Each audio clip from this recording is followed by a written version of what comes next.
I live in a small town in Vermont. I won't tell you its name, mostly because I don't want to draw any attention to myself. I moved here 6 months ago to take over this record store that's been a town fixture for yonks. The previous owner, Martin, was desperate to leave, practically gave the place away. His hands shook so bad he could barely sign the papers, and he kept looking over his shoulder like he expected someone, or something, to be standing there. Should have been my first clue, but when you've been living out of your car, scraping by on part-time work at gas stations and dollar stores, landing a deal like this feels like winning the lottery. The store barely breaks even, but it came with a small apartment above the store, a kind of attic flat with a little kitchenette and a serviceable bathroom. The pipes groan at night and the floorboards bitch every time you take a step, but it's warm, safe, and has an awesome view over the rooftops. At first, it felt like I'd stumbled into some perfect slice of small-town Americana, the kind they put on postcards or in those Hallmark movies my mom used to watch. Victorian homes built from locally quarried stone line the winding cobblestone streets. Neighbors wave but don't pry. Weekly farmers' markets in the town square where old ladies sell jam in mason jars with handwritten labels. The kind of place where everyone knows everyone else's business but pretends they don't. My first morning here, I was in the shop rearranging the store's inventory when Sheriff Tapper poked his head in. He's an older man with cheeks that never quite recovered from acne in his youth, a slight paunch, and a too calm voice that always leaves you wondering if he's hiding something. He offered to show me around the record store, basically just pointing out the dusty corners and the old fuse box. But before he left, he fixed me with a serious look. "Listen," he said, tapping a calloused finger on the old wooden countertop. "Since you're new here, there might come a time you notice some weird shit scratched into your door. If you see anything like that, you come to me right away. Day of, no excuses." He tried to keep it casual, but his eyes gave him away. "Probably won't happen to you," he added quickly. "But if it does, we like to handle it fast. You absolutely have to tell us. Got it?" I remember staring at him, a half smile tugging at the corners of my mouth, sure it was some kind of joke. Sure, but why? Who's doing it?"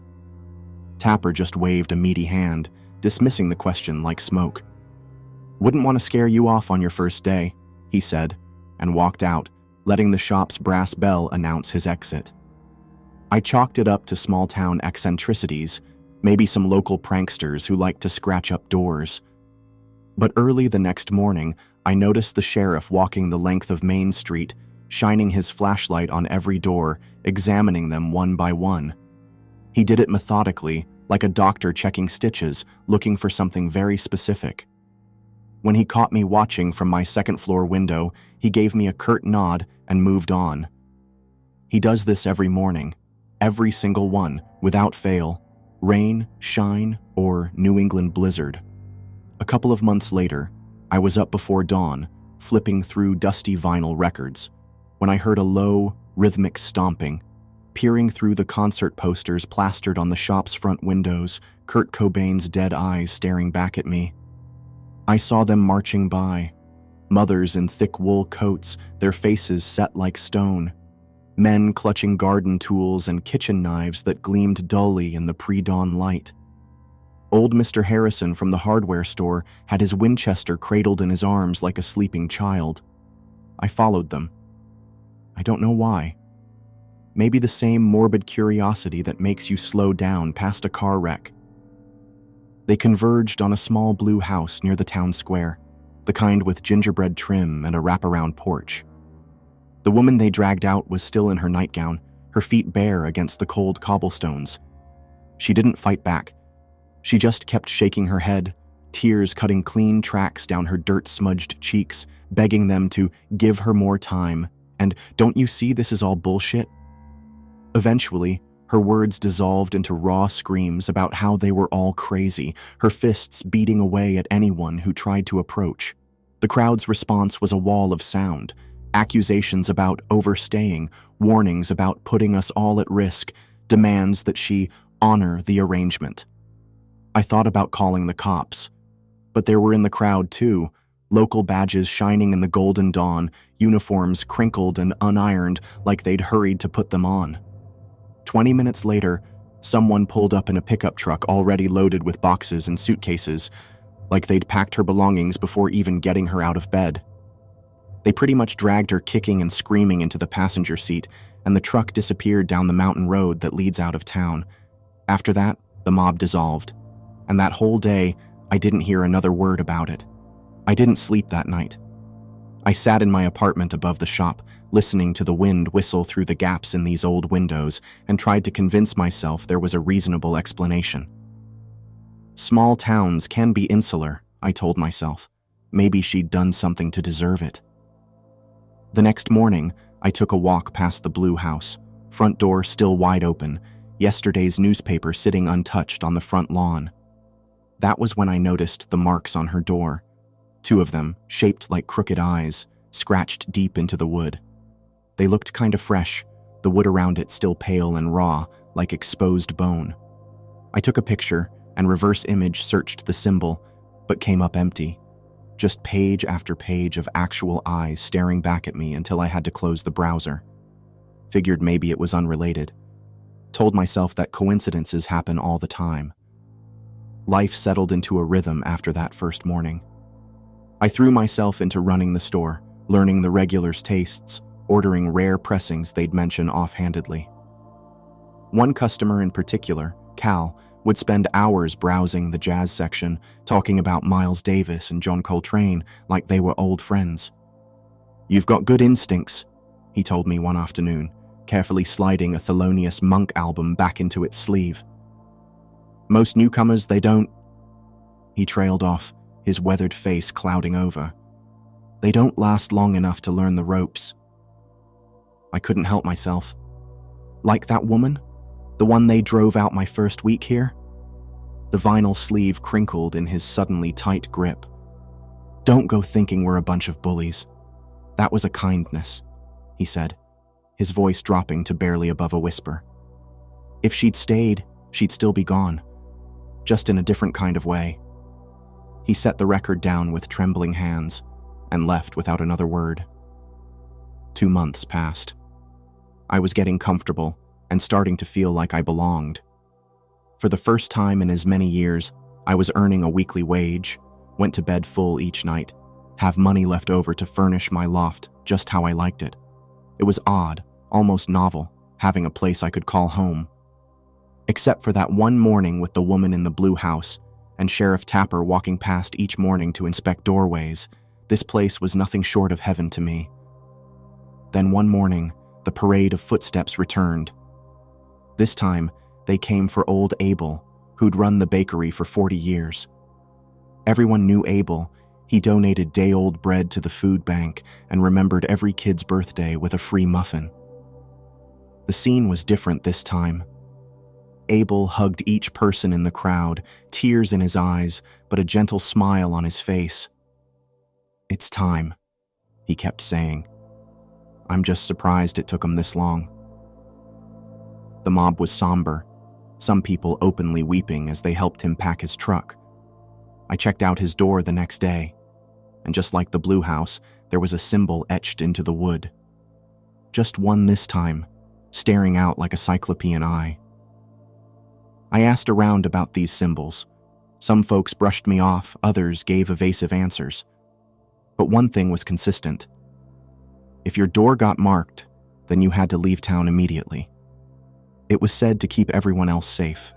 There was talk of consequences, of some looming danger no one wanted to describe, like a shadow you catch in your peripheral vision but disappears when you turn to look at it.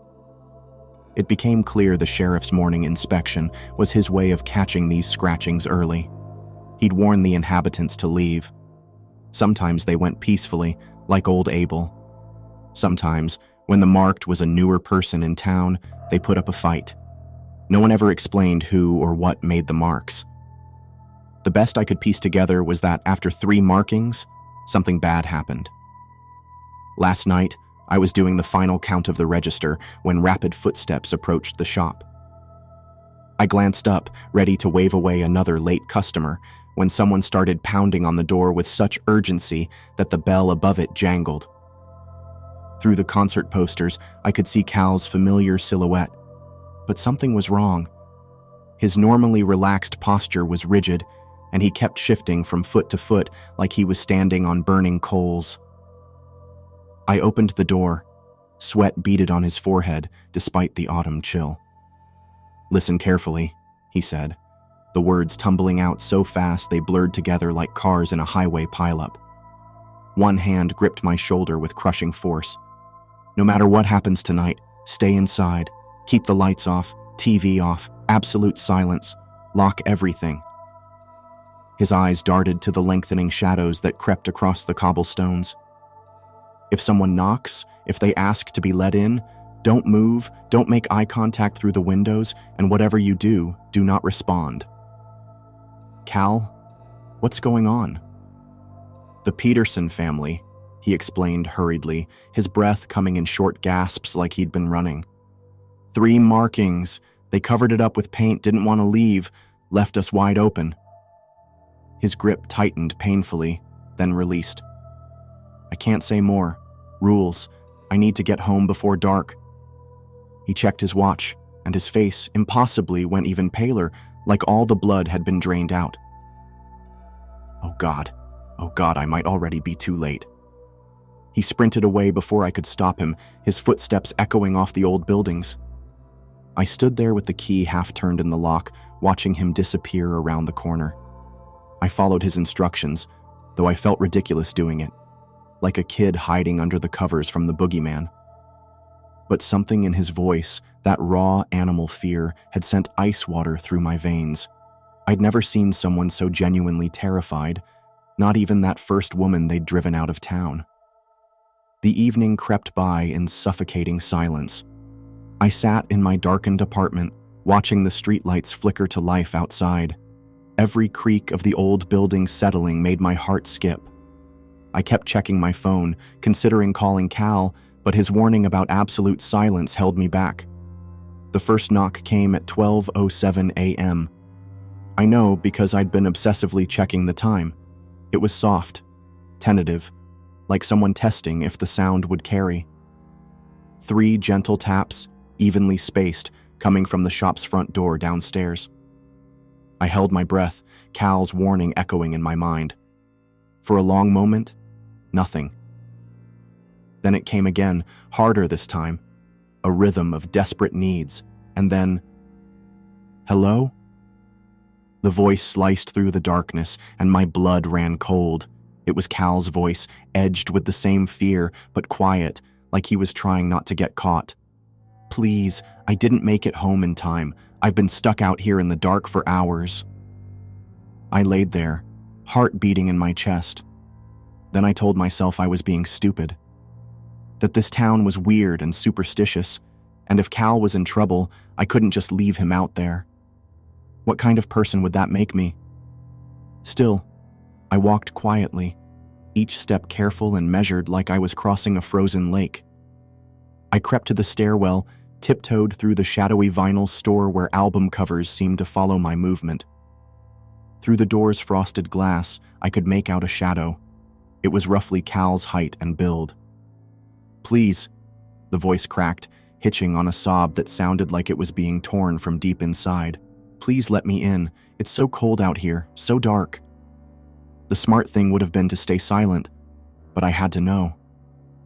"If it's really you," I said, my voice barely a whisper, "tell me your favorite record in the store." The silence that followed dragged on and on. Then came the response, in a voice that was both Cal's and not Cal's. I don't know." Ice crawled up my spine like 1,000 tiny spiders. "Leave," I managed to choke out. "Now." A pause. Then something outside laughed. "Didn't he tell you?" it whispered, and I heard rather than saw a long fingernail trace its way down my doorframe. Not to respond to anyone who came knocking. I stumbled backward, my foot catching on the first stair. The shadow behind the glass seemed to grow, spreading like a stain, darker than the darkness around it. I took the stairs 2 at a time, slamming and locking my apartment door behind me. I dragged my heavy oak dresser in front of it, then huddled in the corner of my bedroom, as far from any windows as I could get. The knocking continued sporadically through the night, moving from window to window, accompanied by Cal's voice trying different tactics, pleading, demanding, bargaining. Around 3 a.m., it started cycling through other voices I knew. Abel, the woman from my first week, then a voice that sounded oddly like my own. I pressed my hands over my ears, but it didn't help. The voices seemed to seep through my fingers, straight into my brain. Sleep was impossible. I watched the clock tick through the endless hours. Finally, dawn broke to the sound of screaming. This time, the mob moved with purpose, but their usual grim determination had been replaced by fear. Sheriff Mills was already at the scene, his face the color of chalk as he waved people back. The mob had led me to a house 2 blocks away from my own, the Petersons' place. I recognized it because they'd painted their door recently, a cheery yellow that had seemed out of place in our somber little town. The door was hanging off its hinges now, splinters of wood scattered across the welcome mat like broken teeth. Blood was everywhere, pooling on the welcome mat where Home Sweet Home was now just Home Sweet Me, trailing into the darkness beyond the broken door like breadcrumbs leading into a witch's forest. A police constable was scraping at something on the door, fresh paint, still wet, hastily applied over familiar eye-shaped symbols. There were 3 of them. Must have been covering them up each morning, I overheard Tapper whisper gravely. They didn't have the best life, reckon they had nowhere to go. Whole family, someone else whispered, drowning out his words. Tried to cover up the scratchings. You can't hide from them. They always know. I found Cal in the crowd, his face gray as week-old snow. This wouldn't have happened if they'd just told the truth, he said, shaking his head. If they'd just followed the rules. Why? I asked, desperate. What is this? I can't say. He attempted a reassuring smile that looked more like a grimace. But you should be safe, so long as you follow the rules. His expression shifted, became sharper, more focused. You didn't hear anything last night, did you? Open the door? Talk to anyone? I hesitated, then shook my head. Nothing. The lie tasted like copper on my tongue. The bodies were wheeled out in black bags as the sun climbed higher. Back home, I checked the front door to the vinyl shop compulsively. No markings. I exhaled slowly, relief flooding through me. Maybe I could make this work. Sure, the town had its dark secret, but didn't they all? Some towns had corrupt mayors, others had toxic waste dumps, ours just had whatever this was. And hadn't they taken me in when I had nothing? Given me a home, a purpose, a place to belong? As long as you followed the rules, you could survive. People here did it every day. I climbed the stairs to my apartment, rehearsing all the reasons to stay, all the justifications for looking the other way. The mental gymnastics we do to convince ourselves that the monster under our bed is just a shadow, that the scratching at our window is just a tree branch. Then I saw it. There, carved into my attic door, a single eye-shaped symbol, the wood around it still fresh and pale. This isn't a door Sheriff Tapper can check. This is a door nobody should have had access to. So now I'm writing this, sitting cross-legged on my bed with my laptop balanced on my knees. I don't have any family left to miss me, and all the friends I've made are from here. They'd be more likely to show up with pitchforks than helping hands if they knew. I don't know what to believe anymore. Part of me thinks it's just town theater or some madman with a twisted sense of humor. Part of me wonders if it isn't all just superstition turned hysteria, people fulfilling their own dark prophecies. But I just got back from the hardware store with a can of paint, and I'm sitting in front of this door and I'm thinking I might tempt fate to cover up the mark and see what happens. Because here's the thing about living in your car. It teaches you that sometimes having nothing left to lose is its own kind of freedom. What do you think? Should I cover it up?